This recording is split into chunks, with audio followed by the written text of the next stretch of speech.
I got back into it doing concert posters and doing fan art for like jam band, hippie bands. You can do fan art and go to the lot scene and kind of make my name that way. And I was doing linoleum carvings as art, so those lended to going on shirts. So I started doing shirts. I'm doing tie dye, and the tie dye people wanted on adult shirts instead of the onesies I was doing. This whole like cycle of things, and then the bands knew me from those two things. And then I got a camera 2 years ago, almost now. It's been a year and a half. I've always tinkered with cameras, but my mom's a photographer and she would kick me down some older stuff. It would never really be good with low light. So I finally invested in some money when my father passed and used his inheritance and just spent it on what I researched for low light cameras and just went out with a few bands that I was already hanging out with. I was doing merch for a band, the Midland band actually, doing posters and sitting at their merch table. So I figured, why not bring a camera?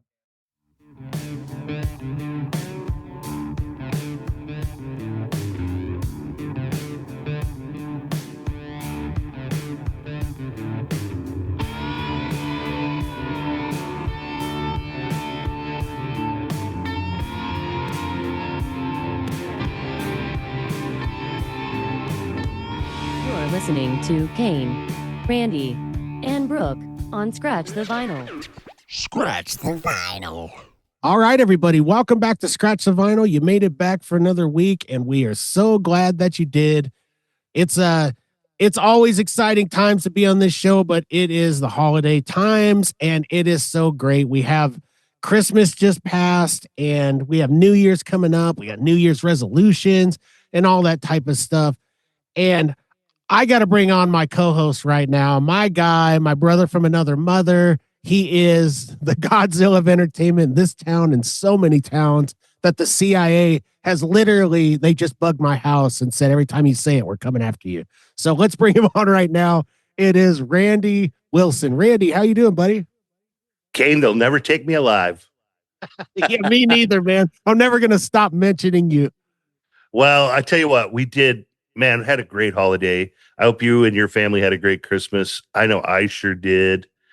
I did, musically, I did have a little thing happen, and I sent you some pictures. You did. And tell the audience, because that was a treasure trove, my friend.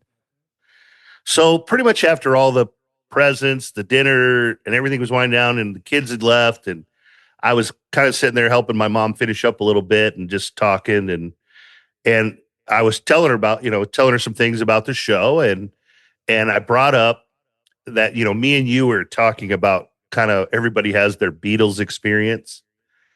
And I told my mom told me this great story about, she grew up in that time period, she was a teenager in the 60s and how the Beatles were a big thing. And I told her my early memories of, her having those albums and how much of an influence that was on me.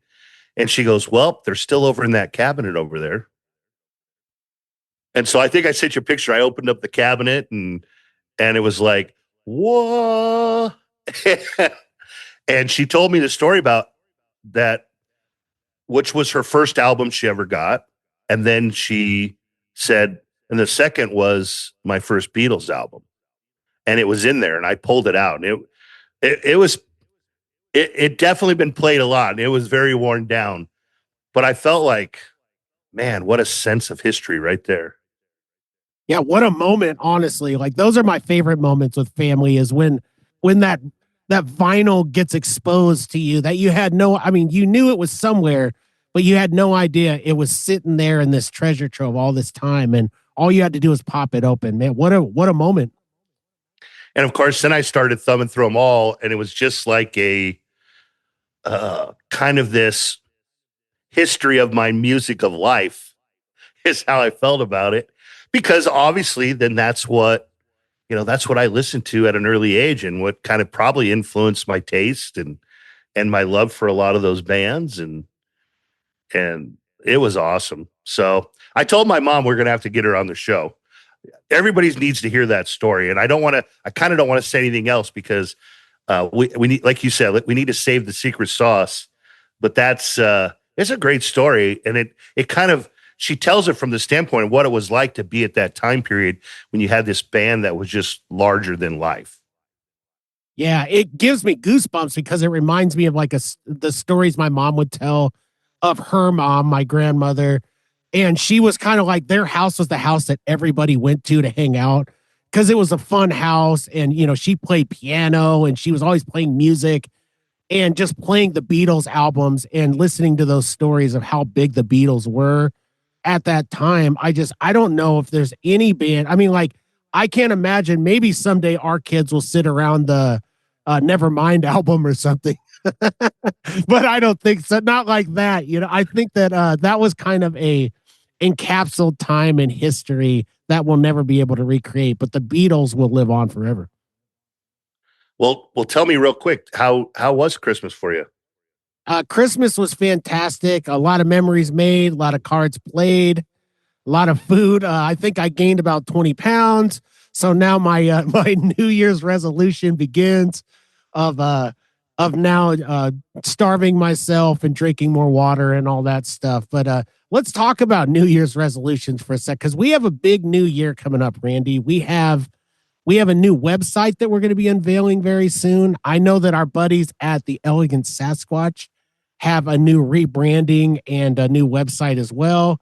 So now you'll be able to get them through their website instead of just on Etsy. It's just there's big time. So, I mean, what do you have going on that you want to do? Be it show, life, whatever. What's your New Year's resolution? Well, obviously, putting out the new website, which will help all of our followers kind of get to know us a little better, interact with us a little better. It, you know, all of our episodes and stuff will be a little more easier to find, and it'll allow people to really go through and kind of watch them a little more one at a time, or listen to them one at a time, or just find the ones they like. Maybe want to go back and experience. Maybe they learn about an artist. Like that happens to us all the time, right? We learn about something and then we go, "Oh, hey, we had them on the show a year ago." And I look fondly at a lot of those. So going back and sometimes listening to those is a reminder of how many great guests we've had. I look forward to us doing a lot of new live remote stuff. I think we're starting to get a lot of input on that, and the desire for us to kind of be more out in the public at these live events. And I don't know, I love doing those live events with you, buddy. Well, that's what I look forward to. I look forward to more live streams, right? The website, doing live remotes, maybe do some benefits. I know that, behind the scenes, I know that we want to help people. And the way we help people, we do it with the show by talking to artists and getting their names out there and helping them. That type of stuff, but really giving back in our own way is what I want to do. So that's kind of mine. On a more selfish note, and I hate to be that way because I'm not a selfish guy, but after releasing my first album on vinyl, I now want, as my New Year's resolution, I want to get my second full album on vinyl, and then also get the Trust Fall EP out on vinyl and have all of that available, hopefully on the website. So that's kind of where I'm going. I hate to be that way because you guys know me better than that, right?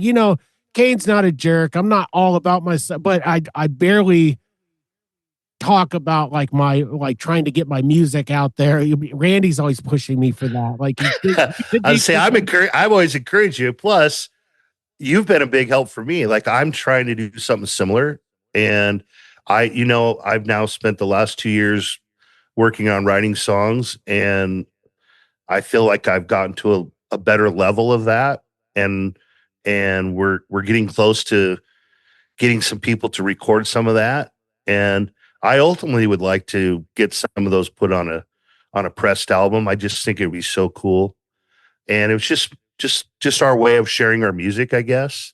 I want to experience that. I think it's a big deal. I was just blown away at you getting your album pressed. I just think it's immortalized in a certain way, and it kind of touches on kind of how me and you feel about music. So I think we have a big year with all that. I really do. Well, that's my real New Year's resolution is I've been working on you, Randy. You know what I mean? I have been working on you, and we've been working together as songwriters. And I just love, like, I can't say it enough to you guys listening. I mean, just having Randy as a friend, basically a family member to me, is fantastic. But seeing a guy who isn't a musician kind of come out of his shell and become a songwriter and everything, it's just fantastic. I love it. It is what I really want for the new year, as I want to see, and I want to help him see it through. I want to see whether it's various artists or whatever, I want to see an album of yours come out, Randy. I think that'd be a blast, because you've inspired me when my inspiration is gone, and it does get lost sometimes. You keep inspiring me to continue to post things and do things. Well, we're talking about how kind of unique it is to find your way into music or to doing things in the music scene. And our guest coming on today has found his own niche, who was a musician, but found his way through photography. And so we're going to bring on Kevin Lange here onto the show. And I think that fits right into what we're talking about. I was at the Zach Sabbath show with Richard and the guys from AM/FM, and I know we talked about that not too long ago, and it was a blast. I mean, it was crazy seeing Zach Wild in his natural environment, doing what he does best, playing guitar like an absolute beast. And it was great. And then, after the show, kind of you always get this kind of feeling that you get from going to a show. And I just had this huge feeling. I was all in my feels. And then I'm scurrying the internet. I'm going through Facebook, and I see these photographs surface on the show, like these killer photos that somebody took of that concert. And it was just like, man, it captured the essence of the whole thing. So I had to see what it was all about. And so I contacted this guy and figured out kind of who he was. And I mean, I had to have him on the show. Well, we had one of these full circle moments, right, Randy, where our next guest is going to be someone who not only I got booked, but you wanted me to book like almost immediately after that. How did that go for you, Randy? Like it was, you had some sort of thing where this was a full circle moment. So yeah, so I go walk into the bank, kind of just doing my business, and one of the bank ladies has started talking to me about the show, and I was telling her, who we had on and what was going on, and she says to me, she says, she named a couple bands. She said, "Do you know those guys?" And I said, I knew who one of them was. And she says, "Well, come on into the office. Let me pull that up." And she says, I'd love for you guys to interview those guys." I said, "Okay."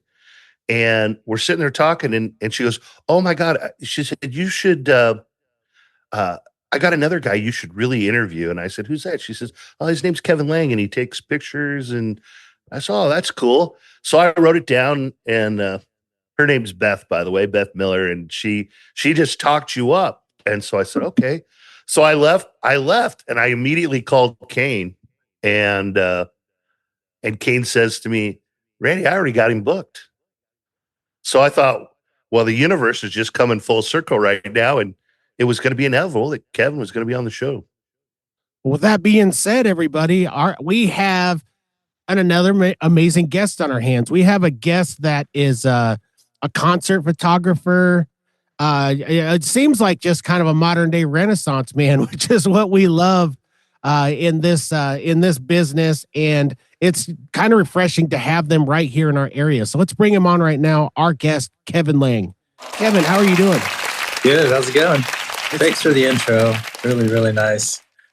It's got to feel good, man, to do something like that and kind of get your roses for what you're doing. I mean, people notice those, especially those Zach Wild photos. I'm sure there's plenty of other photos that you've done, but those in particular, I don't know why, but it was just, it was burning up Facebook at that time, and people were sharing it. I know I shared it, and it really did. You captured the essence of the show, my friend.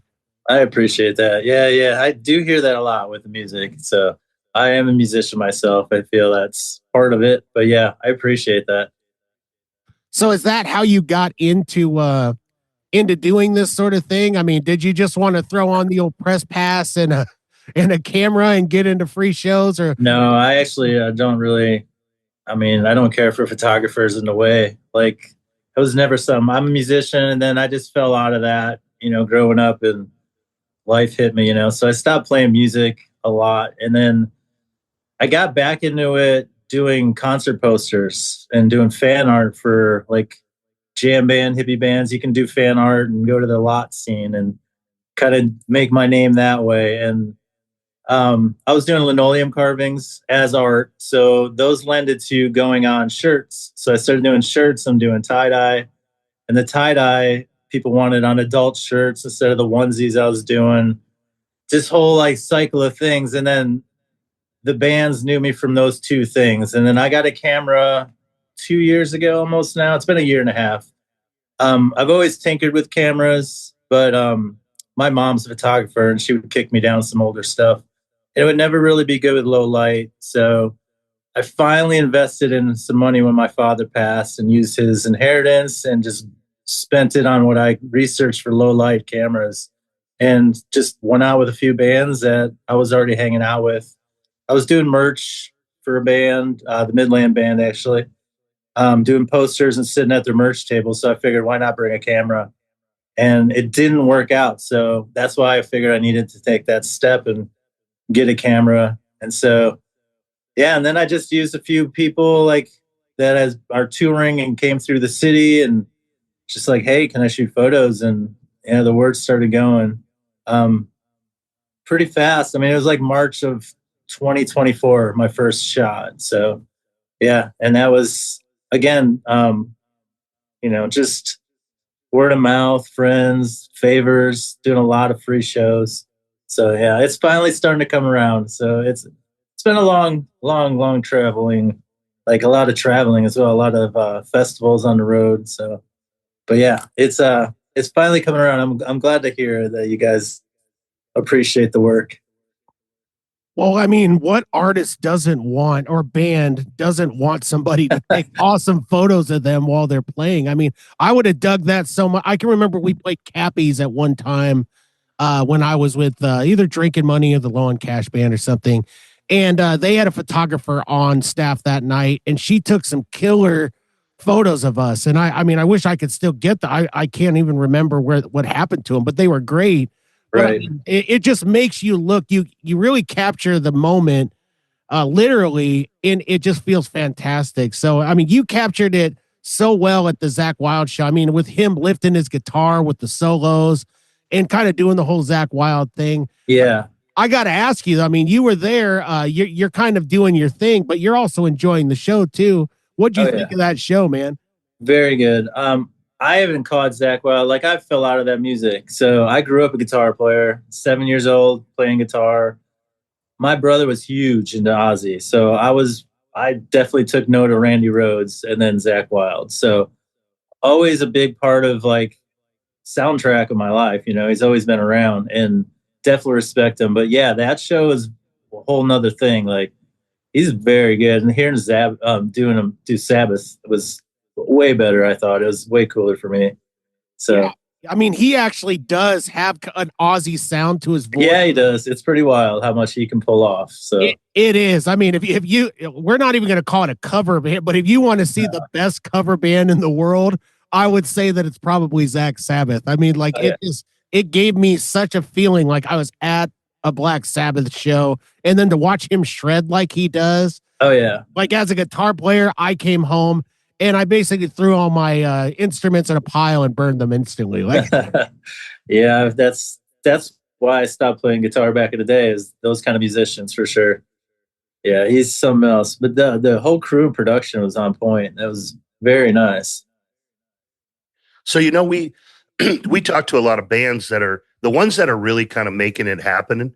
They talk about if they're prepared, they got to have their press kits ready to go, and they need to have info ready to go. So obviously there is an opportunity here for you to really help bands that are trying to make stuff happen and sure. And really put them in a positive light, I guess. Get the essence of the show. Yeah. It's Yeah, now it's gotten weird because my name's gotten bigger. So now a band can get me to shoot for them and get exposure just that way.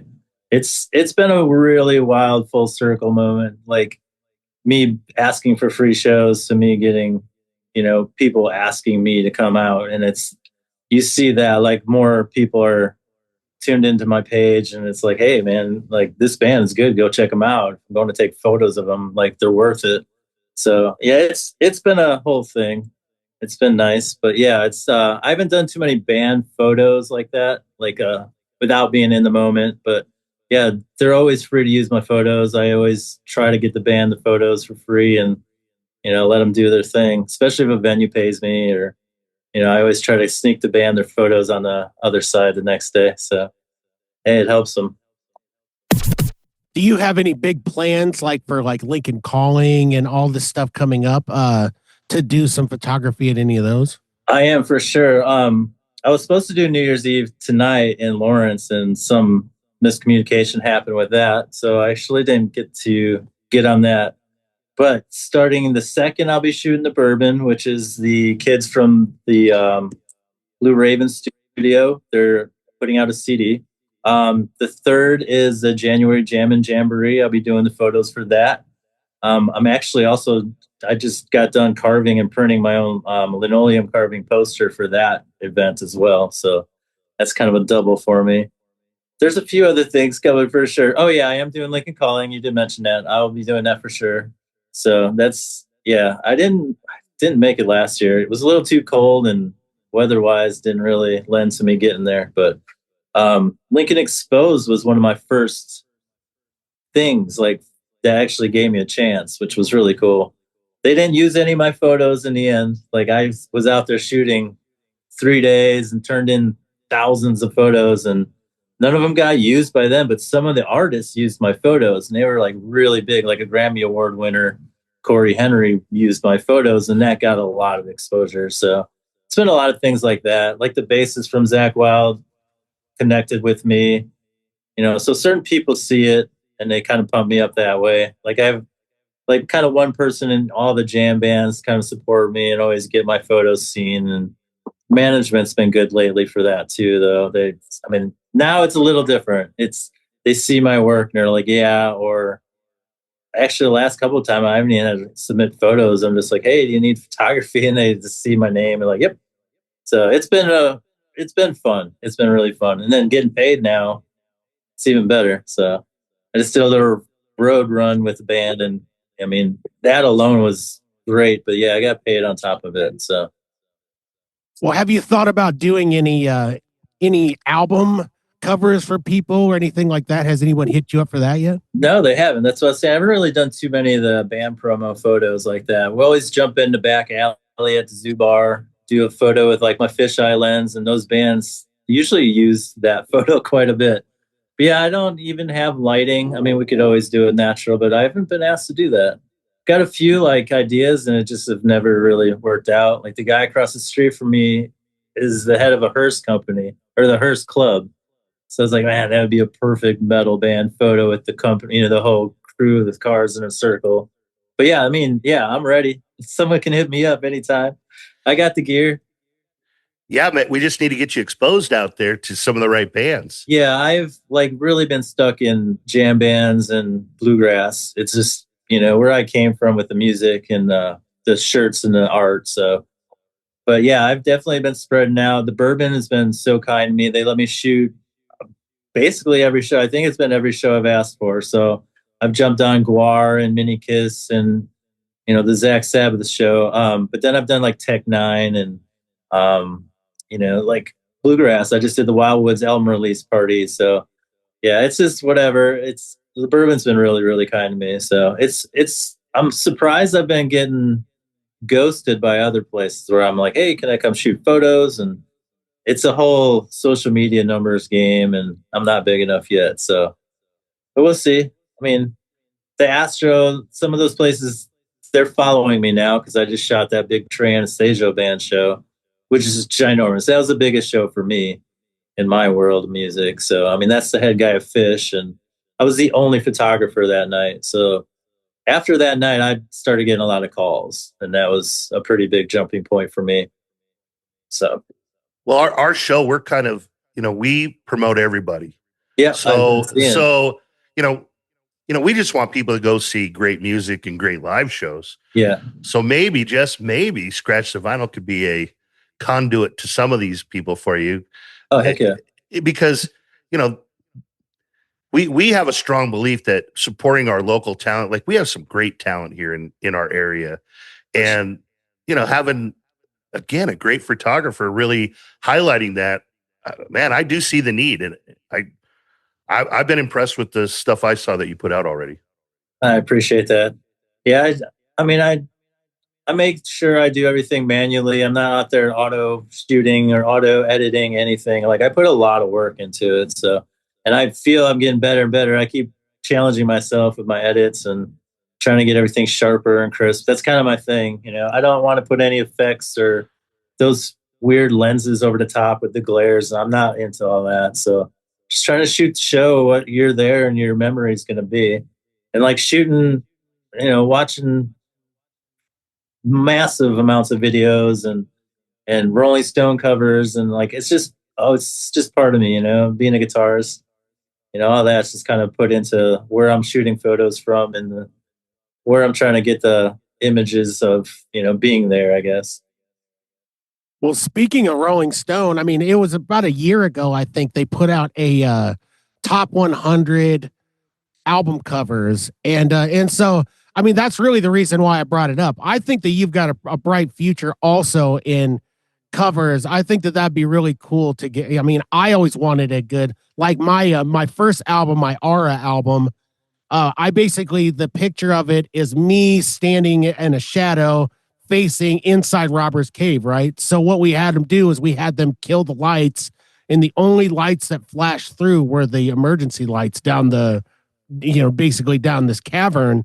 Right. And it created this super cool glow around me, but the shadow is there, hence the name. I mean, it was the reason why I named the album Aura, because it gave an aura of light to me. So it's that type of stuff. But like, I think of some of the, I want to ask you here in a second, but I think of some of the iconic album covers out there, right? Like the Nirvana Baby in the Water thing, where, unfortunately the, you have to look at the baby's pee-pee and you wish you didn't, let's put a sticker on that thing. And then you have the Beatles Butcher cover, right? That's a famous one. You have Carole King's Tapestry. These were some of them on the list that I thought were, and there's so many. I mean, you could think of the what's one of the first Black Sabbath covers, that like 15th century crazy look that it had. There's so many great ones out there. But what are some of your favorites if you had to think of, to put you on the spot? You have to have an album cover that sticks out to you every time you think about it. Abbey Road has to be the one photograph. I mean, it's been even copied by other bands so many times. It's so iconic. Again, I'm so into art. Like my mom kicked down some like albums, and it was like the Queen with the guy reaching in the mountain. Like that kind of art really got me. The Hendrix Are You Experience cover, like I don't know, I'm into album art, man. I do concert posters too, so but yeah, the photography would have to be Abbey Road. It's definitely super iconic. Well, I want to bring up one which kind of goes along with what Kane's saying to you, how important photography could be, is I remember getting my first Kiss Alive album, or Kiss Alive 2 is probably even better from the standpoint is they were these photo shots of all the members, sweating, like it was pouring their hearts out. Like that's what drew me to that album, like seeing those iconic photos, I guess. It made them kind of larger than life. So I can see where this could be, huge if capturing that perfect photo, I guess, for a band. Right. Yeah, there's definitely a few guys I look up to, and they're just iconic like that, like getting those shots constantly. Yeah, I hope to keep going with this for sure. It's definitely something I want to keep going and do. I don't know how much it pays. That's the thing. like a tour photographer is like an actual gig I could get. But yeah, beyond that, I'm not sure where it's going. Like, I have 3 kids and my wife's the one making the money. So we're getting by. I like had to fill out taxes this year, but still it's challenging. Well, you just got to become the guy, right? That everybody comes to, where these local bands, if they want to blow up big, they've got to come and see you and get some real shots out there. Hey, I appreciate that. I hope so. I mean, I keep hearing that on stage when people get on stage. I'm like, shh. But yeah, I appreciate it. I do hear it a lot. Like people have been giving me a lot of love. And I do this big festival down in Arkansas. And this second year that I did it was this year. And I could tell like things changed. Like the bands knew me. Like it was a wild awakening. And so I'm still in that phase. It's like kind of weird, people wearing my tie-dye in town from a national act and like, hey, nice tie-dye. It's like, hey, I did that. It's super weird. So yeah, it's been a challenge. And like my daughter thinks she's famous. She's 7. Like, yeah, she thinks it's all, yeah, it's pretty fun.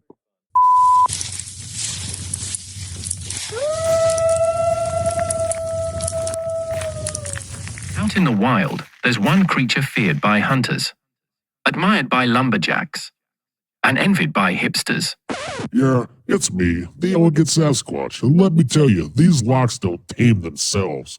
Introducing the Elegant Sasquatch Grooming Company. Beard oils, butters, and washes so good, they'll make your face smell like you wrestled a cedar tree while sipping fine whiskey. Last week, a hiker followed me for 3 miles just to ask what cologne I was wearing. Joke's on him. I don't wear cologne. I wear the gentleman.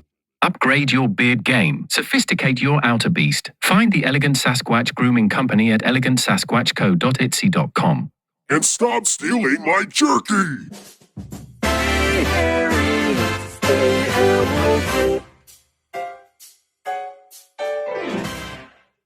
Well, that's all it's going to take is just the right band and the right situation where they're going to love what you do. It's like anything. We talk about to a lot of different artists about how it just takes a little bit of luck to send you over the edge into that next level. And I think you're going to get there. But, as something that is interesting to me right now is we're in an interesting time where AI photography is taking over. Right. And so we got to get into that for a second. I mean, because I think that it sucks for guys like you or in other photographers who are, photography artists and everything, because it's taking away from it. I mean, you can go on Chat GBT and you can go on all these things right now, and you can dial up a photo, like what's real out there, right? What's real and what isn't. So what say you on the new AI era of photography? So actually, it's funny. The last 4 photos I did of that band that we just did a tour with, I went back and super edited them and like used AI, like just add stage lights and add smoke. That's all I did to them. And it's freaking crazy, but it's super obvious. You can really tell it's obvious. Like I didn't even want to hide it, That's just like, ew. Like I felt bad about it even. It's just, but yeah, I see it now. You can see it. I feel like it just looks too good. I don't know. It's a weird thing for sure. Some of the editing programs just straight up do it too. So people don't even think they're doing AI. It's just the program that they're paying for. But yeah, I like to go in and do all those little edits, and you can get it pretty close to looking like AI. I mean, Photoshop and all that. It's, you can do smoke images and all that in foregrounds and backgrounds. So, I mean, it's just we'll see. A lot of people are getting fooled though. I always think there's going to be a market for the nostalgic, for the original. Like it will be a thing that's, the certain bands or people will want to gravitate to. They'll get tired of what they think is the fake world. Yeah, you see some bands do that with like old cameras. Like they'll use film camera on purpose. But because then it separates them from the mass media garbage, right? Like, for sure. So being almost now original becomes the new best thing, which is crazy. Yeah. I just try to keep it real sharp and crisp, like in focus. Try to I do darken my backgrounds a bit to get those people to pop a little bit. But yeah, some of that's in editing and definitely not AI. But yeah, I definitely have a look to my stuff. My stuff's a little darker than a lot of people. So it's a little different. Well, luckily, it's the AI is still kind of dumb, right? Sometimes you get 7 fingers on somebody. For sure. Yeah. So Yeah. you, Yeah. you do get that, but I mean, like, I'll give an example. So we have a famous picture in our family, in my wife's family. So every year at Christmas time, we do like a white elephant. And there's this photo that my wife and her sister dug out of the trash of this lovely it's a couple of African American females together that somebody had thrown away, like just a lovely picture, and they gave it to me as a gag gift. So now every year we pass this one. Well, this year we took it a step further, my wife and I. We got Christmas cards and we used those faces and we popped them into AI, and it brought their whole body out because this was just their faces. It put them in a Christmas room with a dog in front of them. I mean, it looked really real. Yeah. Pretty hilarious. And then we doubled down and we put their faces in different positions, like on like different gifts and everything. And so, I mean, AI is good in that sense. Like, you can be funny, you can do all of this. If you use it as a tool, right? Just like as a musician, if you use AI as a tool, I think there's nothing wrong with it. But if you're using it and you're taking credit for everything, like, I did this, I'm the guy who did all this, that's when I think the problem lies. So I think a simple just putting something on a photo, hey, partially AI generated or something like that, could go a long ways. I think that AI is going to end up being a great tool until it's not. That's just my Yeah. I'm just gonna stick away from. I'm not gonna really. I'm not using it. I don't like when bands use it for their art. Like, I really don't like that. I don't know. I think it reflects on the band a bit. Like, you're using AI art. That's kind of. I don't know. You're cheating artists. Throw letters on a background picture and be done with it instead of doing AI. Plus, now all the stuff's coming out about what AI is doing in the environment, like the water it's using. It's pretty nuts. I hate being that guy, but it's pretty nuts. It absolutely is. Well, it's good to know that we have some real photographers like you, guys who just came up organically. You're a musician, you like doing it, you got into it, and it's just kind of like snowballing for you. So Yeah. I mean, I grinded. I mean, free show, free show, free show. I'd go on the road. Like I said, I had a little money 2 years ago. So I'd go out and do festivals in Oklahoma and Iowa and Arkansas and, just be out there for 4 or 5 days in the dirt, editing in the morning in the field, like it was a grind for sure. It's finally starting to pay off. It's finally getting me a little recognition and, like, it's been great. But yeah, it was a challenge for a long, long, long time. So a few fights around the house of, like, how are you going to get all the way down there with your car, like that, that kind of thing. So things are all straight now. We're doing really good. And yeah, the whole thing, I'm ready to go on the road at this point. Like, my wife works from home and we're ready to go. So whatever band needs me, whatever happens at this point. Well, usually I wait on this, but why don't you go ahead and share with us kind of how everybody can find you and what's the best way to see your work and whatever socials you got. Yeah. Yeah, I'm pretty old school, I guess. I don't have a website. I threw up a new Facebook page. It's called Artie Lange Photography. It was just somewhere I was asked to make a page so festivals could go see my work. So if they wanted to hire me, they could see my work, So that's where I put every single band I've ever shot. It's like my portfolio at this point. So Facebook, Artie Lange Photography, ARTYLANGE Photography. Instagram I do use. That's at the letter K, the letter C, and then the other side. So KC, the other side. That's was my art. Like, photography took over. My art took over, or like my art was taken over by my tie-dye, and now photography is just like everything. I can barely keep up with anything else at this point. Even the homeschooling, the 3 kids, has been a little tough. So, but yeah, photography is mainly on the Facebook because you can only put so many pictures on Instagram. But I usually will say, hey, the photos are up on Instagram. But yeah, right now that's about it. I did just start offering people can order them and get them printed, which is pretty new. I just found a place that can do that, like the highest quality. So I had a few people take me up on that. Those shots where you're in the crowd of a band, those are always pretty good to get printed. But a lot of local musicians, like I have some amazing shots that would be great on their wall, you know. So yeah, it's just another option for people. But yeah, it's I don't know what else. I was thinking like putting a card up in the bathroom on the mirror, like, hey, you want to see photos of tonight? Come follow me. But yeah, the following thing's a problem. People, I mean, that's how we get seen, and people just don't understand that we need those numbers for our Instagrams and all that, which is silly. But yeah, it helps for sure to have people following you. Well, I think you could now. A lot of places I go that kind of do this same thing is they print up cards with QR codes. Yeah, and you just hand it to them, so then they can go scan it later and then right. look and see what you put out. That's what I need to tape to the mirrors. Yeah, a little code like that would be perfect. You're standing there at the urinal, you just scan the code. Yeah, I'd hopefully tape it up and leave. But yeah, Kane, you'd keep going back into the bathroom like, did I get that? I was always afraid when I used to do that stuff with the band that it would just end up being a target by the end of the night in the urinal. So right, you never know. Part of the show, whatever. Exactly. But yeah, I run around a lot. People do stop me once in a while and ask, but yeah, I'm usually pretty busy. Just kind of keep flying around. Don't worry about my social media too much.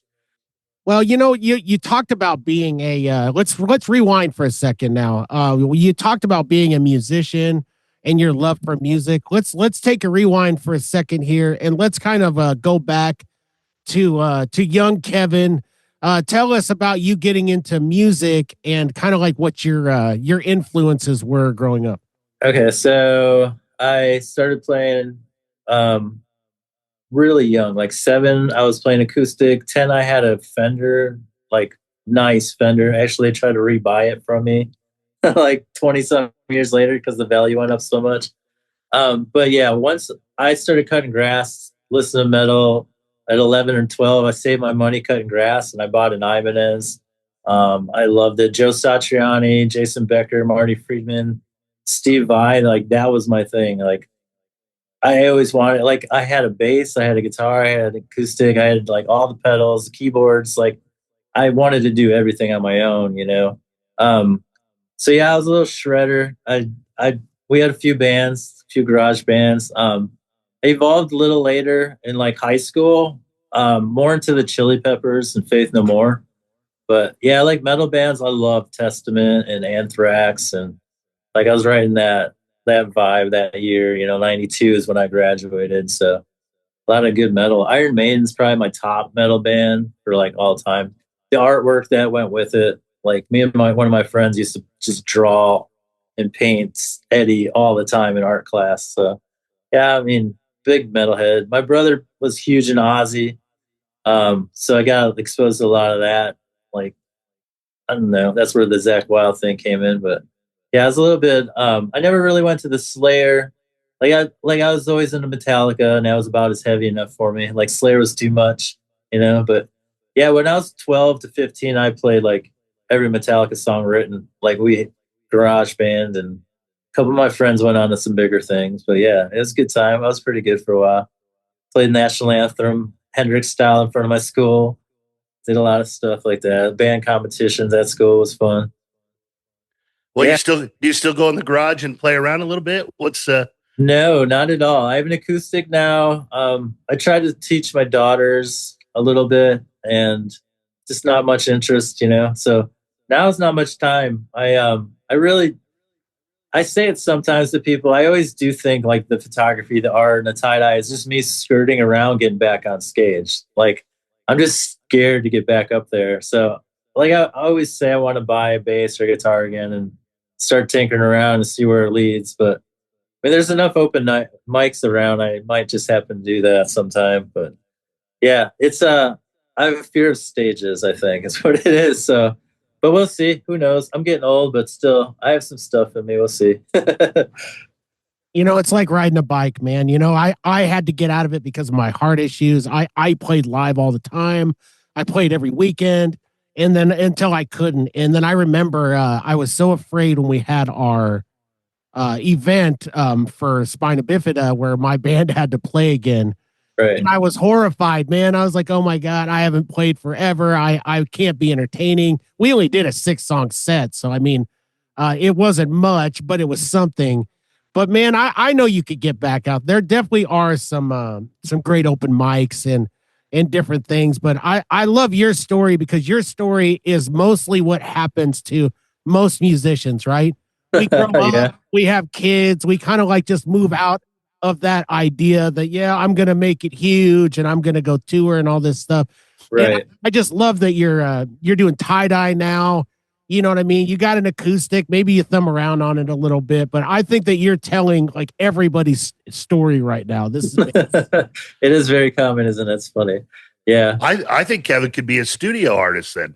He should Oh, he should geez. start playing on, helping these bands that he could do everything. Shoot your photo, play on your album, whatever. Definitely not. Definitely not. I know a studio musician. I know how good those guys are. I know one out in LA, and he's one of the best guitarists I've ever seen. Those guys are mind blowing. Like Tom Edelman would be a great studio musician. Like those guys that can play everything. Yeah, it's not me. That's not me. Sure.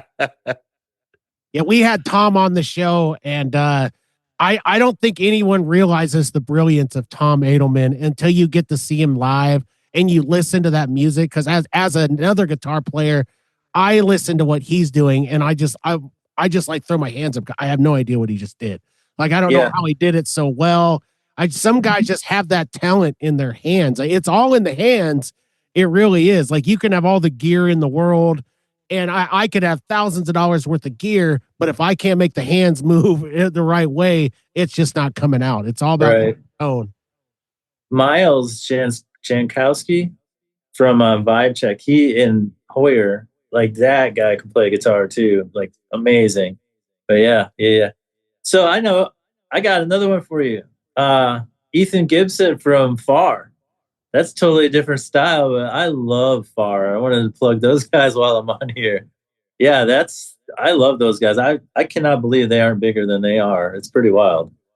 We definitely have to get them on. They're there you definitely go. on my radar of bands of people that I want to talk to. So hopefully this will get out there, Kevin, and we'll make it happen. This is how the full circle moment happens for us. Yeah, Ethan's out there doing lights and sound, and he's doing tons of stuff out there in the scene too. So yeah, good guy to have in. This is just how we manifest things. This is how stuff happens. You Right. just have to put it out in the ether, and it will come our way. Oh, for sure. Well, if that's the case, I'm going to put out there once again, Fred Durst, come on the show. I need you. I want to talk to you. I promise it'll be a fun interview. Fred Durst, we need you. Yeah, I'll plug that. I'll use all my connections for that one. Please do. We need you to hit it huge, my friend. And then we're going to just beg you, like, please, Kevin, just trickle two great artists to us. Yeah, that's fun. Yeah. Fred Durst would be first on my list to go meet up with. He is pretty silly, actually, but yeah. We had our chance, right there as COVID hit, right? I had tickets. Limp Bizkit was going to play downtown, right there, downtown and outside. It was going to be an epic show. I think they were going to be coming with Spirit Box. And I had my tickets, and then COVID hits and ruins everything. Concerts stop, the world stops, and it never happened. So I really hope before I die someday that Limp Bizkit comes back and I get to watch. I know that a lot of people are cringy over Fred Durst and Limp Bizkit, but man, they really carved themselves out a place in rock history. They truly did. Yeah, I think he's entertaining more now. Like, he's doing some really fun stuff on stage. He is. He's in that renaissance where he's wearing different costumes for different shows. It's just really fun. That's the thing is Fred Durst has evolved. Who knew that we were going to get into a Fred Durst conversation? Yeah. I mean, when you get to that point where you don't give a shit, it's kind of nice to be in that spot of your career. It is. Yeah. So you like jam bands. I mean, you like Fish. I mean, obviously, did you what was your big gateway? Was it like everybody? Are you a Deadhead as well, or no? So yeah, I saw the Grateful Dead down in Florida when I was living down there.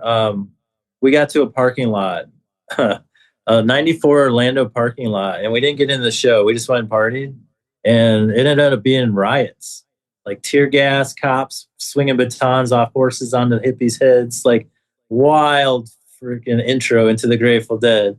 And then like they had to evacuate the scene, and everyone got like pushed off into random people's cars just to get out of the tear gas. And then there was this big old farm on someone's camp, like on farmland, and big old camp like happened that night. And it was like a huge experience for me.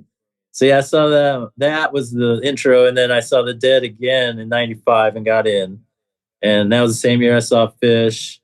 And but I growing up in Florida in that era, I was seeing Widespread Panic the most. They were down in from Athens, Georgia, and we would go up there, and they would come to Florida, and we saw a lot of Panic, and they were definitely grittier. Like they weren't like the floofy hippie jam band. They really got grimy. And then some of my favorite jam bands are a little rougher on the edges, like Humphreys. They're definitely heavier. List Special now is a newer one that I love. Disco, they all have this like, like we know what they listened to growing up because they're incorporating more of that sound into it. So yeah, that's kind of how I got into the whole thing. It's been fading a bit. There's a lot of the newer bands are just using the same old formula, and I kind of listen to like I love bands like hearing Korn and Tool and Chili Peppers and bands that sound different than everybody. That's what I like. Like I'm a big Tom York fan from Radiohead. Like I love that solo guy that does every instrument. I mean, I keep finding new people that do that formula. Some I've always wanted to do, just tool shit and come out with my own stuff. But yeah, that's kind of where it's been at. I've been into a lot of different music though. Like I listen to a lot of world music and like even hip hop. Like 92, 93, that was a big era for hip hop too. I was a big like De La Soul and Tribe Called Quest fan, and it's kind of where I'm at. I mean, musically, like just musical nerd my whole life. Kind of speak the language. Man, I love talking to you, man. It's like it's refreshing. You're And I'm like all awkward and feel like I'm horrible. no. You remind me of like just like a good buddy. Like I was always a good time at a party. But like because I would BS with people, but I could see myself standing in a garage with you, me, Randy, and a couple other people, and just standing there and BSing about music, man. Like that's what I love about talking to you. You seem like a guy who's very similar to us. You love the music, you love the art, you kind of love all of this stuff. But I mean, honestly, it's just you've been an awesome guest so far. I appreciate that. I get that from the bands too, though. Like they say, we feel you're not a photographer. You're one of us. You're here like with us. Like that last band that was on tour, like they weren't sure about me. And then within the first couple of hours, they're like, yeah, like totally come on back here. You're welcome every time. So it's just yeah, I don't like I was saying in the beginning, photographers are weird. They get in the way, I feel. Like I try to really, really hard to not get in the shots of the videos but yeah, some of them are a bit much. Working next to them, it's challenging sometimes. I just try to get my shots and get out and go have fun. Like I'm there for the music most of the times too. So Well, you brought up growing up in Florida, so I have to tell you that one of my probably best experiences going to see a live show was in Tampa that's at right. the Sunshine Stadium, and it was Van Zant, Bon Jovi when he was just coming out. I think it was '84, and the Outfield. They were kind of hot at the time, so all these bands were going to play, and tickets were $4 to be out on the field, and it started raining, and hundreds of girls just, let's just be honest, getting naked and playing in the rain. It was probably I think I was 16, I think, and talk about one of the craziest live show experiences I ever had was down in Tampa, Florida. Yeah. Yep. That's where that farm was. And I didn't even say that part, but that after party, like half the people were naked walking around like it was like tribal. It was really wild. It's in my brain forever. But yeah, Florida's pretty wild for sure. Well, I mean, we're this whole episode is kind of a love of live music, right? I mean, I think that this whole episode, when you put it together and you listen through, I mean, this is kind of a love letter to live music, and I think that we all three of us can agree that there's nothing better than going to a live show. And that's kind of that. At least that's how I feel. I mean, is that how you kind of consume it, Kevin? Like when you go to a live show, doesn't all of your whatever's going on in your life kind of go away for that moment? And yeah, for sure. And I feel it even lasts longer. Like it's a recharge, especially if you get a good show. Like a show can be spiritual. Like you can, I mean, if you're in the right moment and there's no one else around you, you're just in that music. It's pretty powerful stuff. Like I have felt stuff on music like you can't explain. Like there's no words. So yeah, you can definitely heal yourself and feel new for a while again. Like get into a good show. Like good music. It's a huge part of my life. Like I can't live without it. But yeah, those live experiences where something happens between the band and the crowd, like it's just yeah, I don't know. There's something to it that it gives you like a whole feeling of like energized, recharge. I guess like I don't know, like hope for life maybe. I don't know what it is. Like you get down after a while, but yeah. Yeah, it's definitely powerful. Well, I think we saw post COVID how important it was. For sure. Just like it almost reminded people how important it was. Yeah. And just that connection, that interaction. I talk to Kane about it all the time about, when I was younger and going to shows, it was all about being on the floor, getting to this front of the stage and being part of this massive crowd that was pushing people around. And it was just, you were suffocating, but there was just something about everybody grooving to the same thing and being part of the crowd. Now, of course, they make you pay for your seat. You can't even stand in the aisle or they yell at you. Right. But so I still always promote, and I always tell people I still love, just what real rock shows really were, and going to see them that way. That's some with the music too is like those bigger bands like Fish and Widespread and the Dead, like that lost it for me. I'd way rather go see small bands like Dogs in a Pile. Like you guys probably don't like smaller jam bands. They're playing to 400, 300, 200 people and they're actually trying. They have a grind. They have a purpose. Like it's way more about that. I feel like being part of their uprise and you feel the energy of the music way different that way too. So that rehash, the nostalgia band is not really one for me. We're not going to say mainstream sucks, but it sucks. Yeah. Go support your local jam bands. Yeah. Well, you basically spoke my mind, Randy. That's exactly it. Is go out there and experience a live show in our town. I mean, like I went to the Dirt Fed show, right?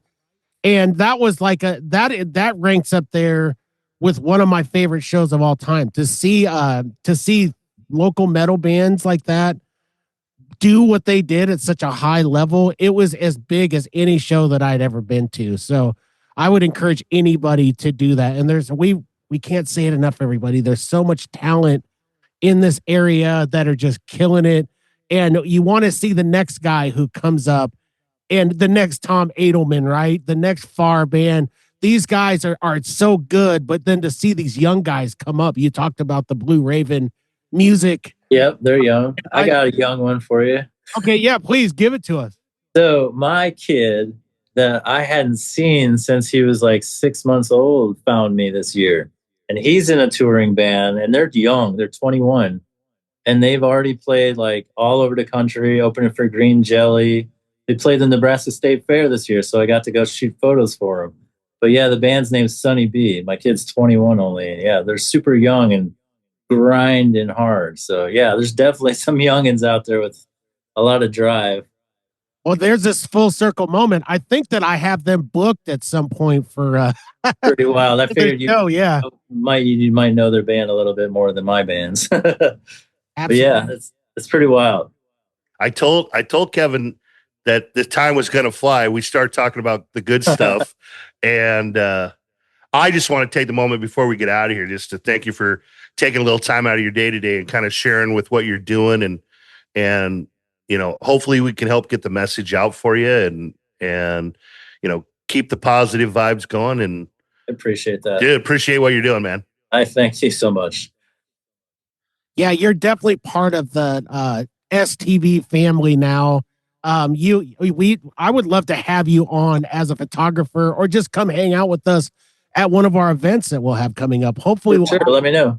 Yeah, coming up in this. I'm not trying to ask for free work, but it'd be great to have you come and just do your thing and meet you in person. Yeah, just let me know, man. It's definitely, we can hang out like you said too. Just chilling and talking like we are talking. Absolutely. Well, there you have it, everybody. Scratchaholics out there, Scratchamania is still running wild. It's going to continue to run wild. And it's because of all you listening out there, and it's because of great guests like Kevin here. So thank you guys so much for listening to the show. Continue to listen to the show, and we will catch you on the flip side, and we'll do it every week here on Scratch the Vinyl.